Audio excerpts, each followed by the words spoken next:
Unacademy. Let's crack it. और एक तरीका और स्पेशली यूपीएससी और स्टेट पीसीएस या ऐसे एग्जाम जहां चीज़ों को बहुत याद भी करना पड़ जाता है कभी कभी। एक स्ट्रेटेजी चल रही है अनअकैडमी पे आजकल बहुत फेमस, कोई बताएगा क्या? किसी को पता है? Blank page strategy. सुना है किसी ने इसके बारे में? सुनना, ये बहुत काम की चीज़ है। वो कहते हैं ना कि जीवन में किसी के कोई एक घटना ऐसी हो जाती है जिससे चीज़ें बहुत बदल जाती है। हो सकता है ये एक हो जाए आपके साथ। ब्लैंक पेज वो है कि किसी भी शिक्षक ने आपको आज कुछ भी पढ़ा दिया, शाम को सोने से पहले ब्लैंक पेज में मैं उसे लिख पा रहा हूँ कि नहीं, अपना सच खुद को पता होना चाहिए।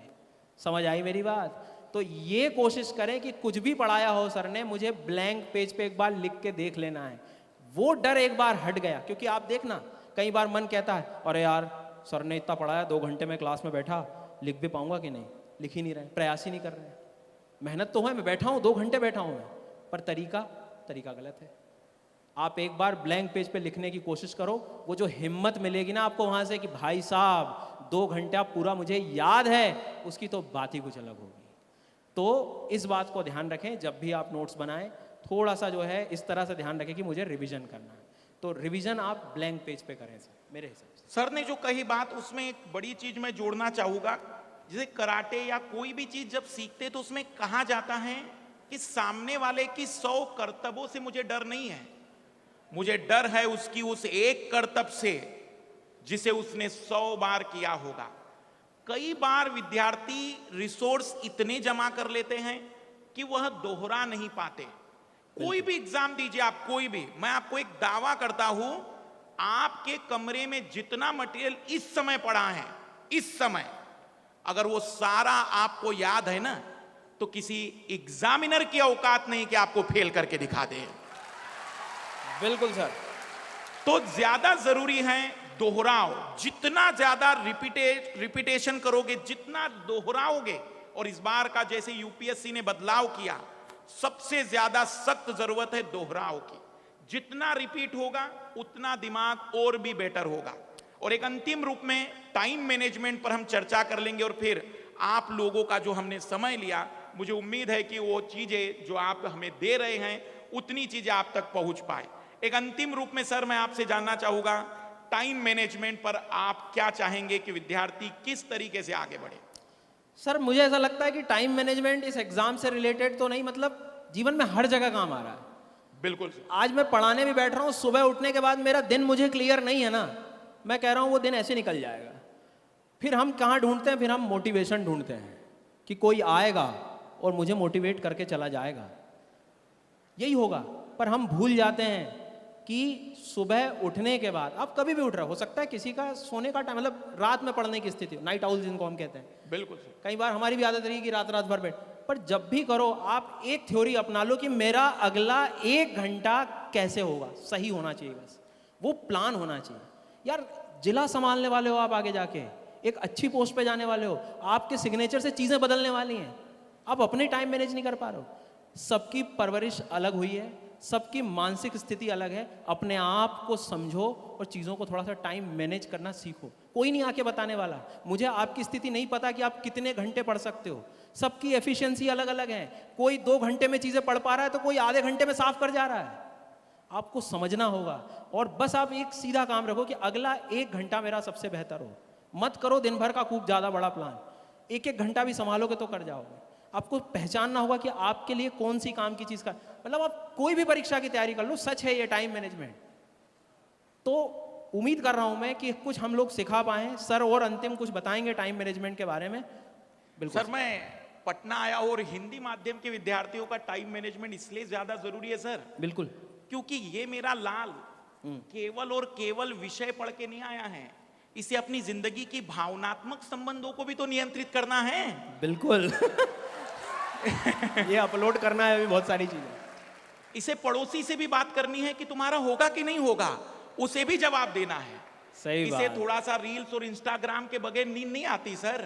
हाँ। और शाम को जब तक अपने मित्र या प्रिय मित्र से बात ना हो, ऐसा लगता है कि दिन कुछ अधूरा सा है। वाह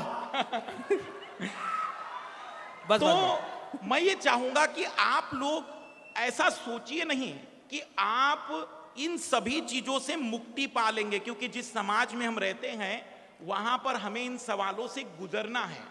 तो ज्यादा बेहतर क्या हो सकता है कि आप एक फिक्स ड्यूरेशन पकड़ लीजिए कि देखो भाई, मैं अपनी जिंदगी में 24 घंटे के 3 हिस्से बना देता हूं। 8 घंटे मेरे सोने के हैं, 8 घंटे जिंदगी के बाकी कर्तव्यों के हैं, क्योंकि पिता और माता हमारे जिस बैकग्राउंड से हम आते हैं वे ऐसे नहीं है जो कहेंगे कि जाओ बेटा तुम केवल अपनी जिंदगी का आनंद लो, मैं सब देख लूंगा। वो कहेंगे देखो पढ़ना हो तो पढ़ो, पर तुम्हें ये काम भी करना पड़ेगा। तो हमें अपने 8 घंटे उन्हें समर्पित करने हैं। लेकिन अभी जिंदगी में मेरे 8 घंटे बचे हैं। ये वो 8 घंटे हैं जिसे मैं अपनी तरीके से यूज करूंगा। ये वो 8 घंटे जिससे मैं अपना भविष्य बदलूंगा। ये वो 8 घंटे हैं जिससे मैं अपने आने वाले कल को आज की तुलना में बेहतर करके दिखाऊंगा। और इसीलिए मुझे वो 8 घंटे सबसे बेहतर बिताने हैं।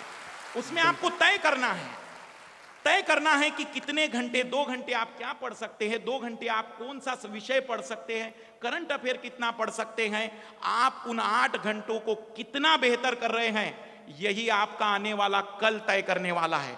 इसलिए आज तय करिए कि 8 घंटे मेरे कैसे गुजरने वाले हैं। समय प्रबंधन में मैं कहूंगा केवल आप अपनी जिंदगी के 8 घंटे दीजिए। मैं स्टेज से दावा करता हूं मात्र 365 दिन के बाद ये दुनिया तुम्हारी कुछ और होगी, जो भले ही आज ना हो। बिल्कुल सर, मैंने कहा था सर, इनको मेहनत करना नहीं सिखाना है हमें। बिल्कुल बस। सर। तो अब हम हमारे ये अंतिम चरण में हैं। हम लोगों का बस एक मकसद ये था कि हम आपको कुछ इस तरह का गाइडेंस दे जाएं। लेकिन मैं फिर कह रहा हूं आपसे, आने वाला ये जो प्रोग्राम है, और मोटिवेशन की क्या बात करें, जहां अवध ओझा सर हो फिर तो जरूरत ही नहीं। क्या बिल्कुल। तो मैंने कहा 2 चीज हम करने नहीं आए हैं सर। एक, मेहनत का मैं आपको कोई पाठ नहीं पढ़ा सकता, ना सर पढ़ा सकते, ना मोटिवेशन सर हैं।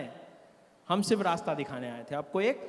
तो अंतिम बस एक बात ये कहूंगा इस स्टेज से, इस माध्यम से, कि कुछ छात्र जो नहीं भी आ पाए हैं या इसको कभी भी कहीं भी आप सेमिनार को देखेंगे, मैं वादा करके जा रहा हूं ज्योग्राफी एनवायरनमेंट में आप मुझसे कहीं भी पहुंच सकते हैं। बहुत सारे ऐसे सोर्सेस खुल गए हैं अब, फ्री क्लासेस, प्लस क्लासेस, जहां जैसे मदद मिलेगी, जहां आपको जैसी मदद चाहिए, मैं तैयार हूं आप लोगों के लिए। सर मैं एक चीज मैं बताना चाहूंगा।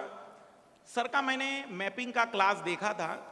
एक अद्भुत सी बात मैंने जो देखी और मैंने सीखा उनसे उसी दिन, कि जब वो पहले दिन मैपिंग बता रहे थे तो बच्चे को ये मैप वैप कुछ नहीं दिखाया। बोले कुछ मत रखो दिमाग में, 7 डब्बे बना दे रहा हूं मैं, और उन 7 डब्बों के बेसिस पर पूरे महाद्वीप और महासागर बताए। सर की सबसे बड़ी खासियत है कि वो 0 से भी बच्चे को हीरो बनाने की ताकत रखते हैं। नहीं सर, प्रयास है मेरा, और ये बच्चों का सिर्फ प्यार है जो हर दिन ऊर्जा देता है। और आज तो पता नहीं मैं कितनी ऊर्जा लेके जाने वाला हूं भैया यहां से, ये तो है। और ये व्यक्तित्व भी ऐसे हैं जो आपके लिए हमेशा खड़े हैं। और जैसे अभी सीसेट का उदाहरण भी था, काफ़ी बच्चे परेशान थे, मैंने सबसे पहले कोई शिक्षक को देखा तो ये आ गया है। ठीक है, तो ये हमेशा आपके साथ हैं। प्रीलिम्स का एनालिसिस था सीसेट का, तो पूरे यूट्यूब पे सबसे पहले इन्होंने किया। धन्यवाद सर। तो मैं तो इनसे भी सीखता हूँ कि भाई चीज़ें आना हो तो सबसे पहले आओ, करना है तो सीखो। बहुत कुछ है जीवन में सीखने के लिए। धन्यवाद बहुत बहुत आप सबका, हमें सुना आप लोगों ने। बहुत बहुत धन्यवाद। आप हमसे किसी भी प्रकार से जुड़े, फ्री वाली कक्षाएं, प्लस वाली, ऑफलाइन, जैसे भी आप हमसे लाभान्वित होना चाहते हैं, बस एक ही मकसद है, आप अपनी जिंदगी में सच में बेहतर करके दिखा दे